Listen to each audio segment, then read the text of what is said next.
Well, for more on this, we're joined now by Mustafa Barghouti, who is the Secretary-General of the Palestinian National Initiative. That is a political party. He joins me now from Ramallah in the occupied West Bank. Thank you very much for being with us once again, Mustafa. I mean, there's clearly a lot happening right now in the occupied West Bank. First, the Palestinian Authority is accused of starting fires in the Jenin refugee camp. If we can begin with that, they deny that. And can you just run us through? You're there. Can you just explain what exactly is going on and why we are seeing this escalation now?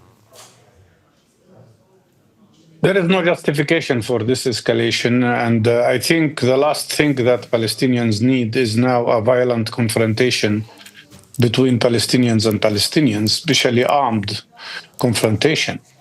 We have been part of a big number of political parties, civil society structures, human rights organizations that have interfered and is trying to mediate to end this situation. We are, as I said, the last thing we want to see is a Palestinian killing Palestinian. So why are we seeing it now, though? And all of those who are harmed are our sons, our people, whether they are on the authority side or they are on the resistance side. In my opinion, this is happening while Israel is conducting hundreds of attacks on us, including attacks by the Israeli army and attacks by the settlers. There is no justification whatsoever for what's going on, and we hope it will stop. And we hope that wisdom would prevail, because if it continues, it will only serve the interest of the Israeli occupation. OK. Can you just give us a little bit of context? Can you explain why we are seeing these violent confrontations now? Like you say, no one wants to see Palestinians killing Palestinians. So why is it happening? Well, as you know, I can't speak for the authority. I'm in opposition.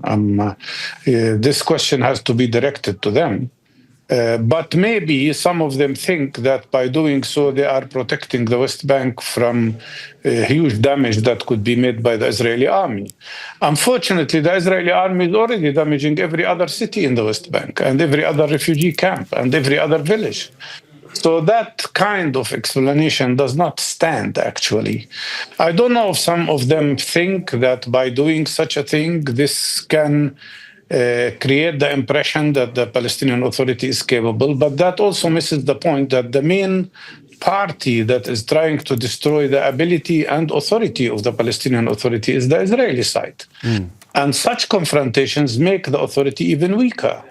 So what we need is unity. That's what we've been calling for, a Palestinian national unity, a unified Palestinian leadership.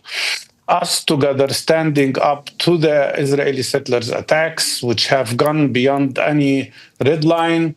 Us together standing to the Israeli army, which keeps invading our cities, our villages, and as you have said, which has already arrested more than 12,000 people and killed more than 830 in the West Bank.